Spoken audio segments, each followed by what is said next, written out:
What's going on, everybody? It's your boy Shooky from Shook Earth Media, and today we're going to do a brief video on my overall impressions on the full Last of Us series. Now that we've seen the full first season as it unfolded on HBO, we are going to break down kind of my thoughts on the show overall. So I'm a huge fan of the first video game. I would give it a 10 out of 10. It's one of my favorite games of all time. It's one of those games that stands out as a story that will be remembered. It will stand the test of time. Even though technology's gotten better, and yeah, there's been a remake and everything, but there are games with more in-depth gameplay mechanics. There are games with more better graphics, of course. There are games with, more detailed enemies and more gameplay, more challenging gameplay. But the story will stand the test of time. It's a work of art that was very much of the time period. It has a lot of similar themes to The Walking Dead, but it has its own unique spin on it, unique zombies. It's unique in the realm of zombie fiction, apocalyptic fiction. It has all the same themes, but it does it in a very effective way. That being said, I don't feel that strongly about the show overall. And my honest opinion is that if you haven't played the game and you're a gamer, you should play it. You should give it its chance, unless you don't like stealth games. But if you're not a gamer, I honestly think that you could watch all the cutscenes edited together. You type in The Last of Us interactive or gameplay movie. People have the whole game edited together. They have all the cutscenes and then little brief combat segments breaking up the cutscenes just to give you a general impression of what the game is like. I think watching that in its entirety is a better overall experience than the show is. The show lacks focus, in my opinion, and they're way too focused on cramming everything in while also trying to add their own unique spin on things. They seem to be afraid to show violence in the show. They seem to be averse to showing zombies in a zombie show. There's very little combat, and I understand they don't need the challenging gameplay aspect. However, I think the combat plays a key role in setting the tone. It shows that Joel is this ruthless guy who will do anything to survive, and that's so important. We don't get that sense of it. We get a little bit of it here and there, but we barely see the zombies. We barely see him killing people. It's really just not as effective, I think, as the game was. So that's just my overall opinion on the show. And, when we got to the first episode, it was extremely faithful. It's like 1 for 1. They added a little bit more suspense. I think that was a great addition. But other than that, it was pretty much a 1 for 1, except they take things out. They take out the spores, which is such a cool element. We have the fungal aspect, but they're too focused on trying to make the science work in real life. I'm sorry. Nobody cares about that. Nobody cares about a zombie show being realistic. Okay, it's not realistic for a fungus to infect people in the same way as ants were infected. Cordyceps are inspired by ants, which it is an actual fungus that grows on ants and takes them over, and they do act like zombies. They try to bite each other. It's a real phenomenon. However, human beings are a much more complex organism. Our nervous system is so complicated, we don't understand it. It's not on the same level as an ant. So, trying to make it realistic is, to me, pointless. So you're getting too focused on the wrong thing, in my opinion. The spores, the showrunner was like, oh, the spores, they would just be everywhere all the time. And it's like, you mean like an airborne virus? I don't know. We're too focused on the wrong things, in my opinion. We forget about the cool factor. The Last of Us is cool. The zombies are cool. Seeing the spores in the air and the light strewn through these spores, that's cool. We lose the cool factor. They don't add anything in. They added in, like a fungus, all the zombies communicate. There's this hive mind thing going on. They did absolutely nothing with that. They did nothing with that because there are barely any zombies. And honestly, that concept is really just going to boil down to, we decided that zombies show up when we need them to, director-wise. Like, the director's just like, we're going to have zombies show up because we decided that they're all communicated. But they would ignore it when it's not convenient.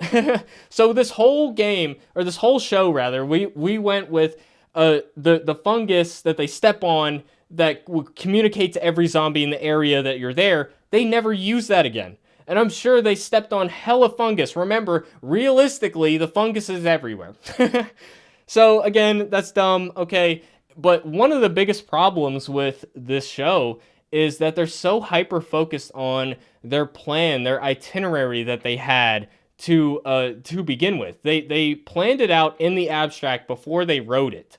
Meaning they were like, this episode is going to do this. This episode, the episode 2, that's the Tess episode. Episode 3, that's the Bill episode. Episode 4, that's like a bridge episode. And then episode 5, that's the Henry and Sam episode. Episode 6, that's the Tommy episode. Episode 7, that's like they're so hyper focused on this episode. This has to happen. We have to have all of this happen. And as a result of that, it feels so rushed. You know, none of the moments are able to breathe. And the transition between Joel being cold to Ellie versus Joel being like a father, a warm figure to Ellie, that doesn't play as well because it feels like it's happening on a schedule. It doesn't feel organic. And I think that's the biggest problem with the show. Now, when I reviewed episode 3, I actually liked the self-contained story, but looking back on it, it would have been a much stronger story if Bill survived the end of that episode and he lasted for another episode or two and Ellie had to interact with him because his point of view on the world, I think, would be interesting to clash with Ellie's more sheltered view of the world. And ultimately, there was a little bit of thematic core to that episode. I mentioned that in my review, which you can check out up here. There was that thematic core of Joel's role as the protector. However, you know, I ultimately think it would have been better if we just had him tag along for a little bit. And similarly, we have the episode with Henry and Sam, and that felt so rushed because that had to be on an itinerary as well. It had to be on a schedule. But if I was writing it, I would have had Henry survive that and then kill himself in the next episode. You know, and just have him around interacting with our characters because we're on a journey in this show, in this story. There's only 2 things you can do in each segment. You can either kill off all the characters or collect. You pass through or you collect. Pass through, you leave things behind, or you kill off the characters that we meet. Collect, you bring the characters along with you, and, you know, you see them interact with Ellie and Joel for longer, and how they interact with each other is going to bring up some of that thematic core. So again, you know, I think we're too focused on, this is the Henry episode. Henry's got to be gone by this episode. And then all of that. So anyways, the other problem is that the best scenes in this show are 1-for-1 from the game, from the source material. And there's no advantage to watching it in a show versus the game. You know, the show looks great. It has production value, and that's probably my favorite thing about it. But honestly, the game looks better because it is this cohesive world. It is the organic world that exists around you. You get to walk through it. You get to pass through everything. You get to see them play out in real time. Also, for example, in that Henry episode, in the games, we survived with Henry and Sam for a bit. We fought off some people together. We interacted in a store. There was a lot of scenes that were just rushed through, in my opinion.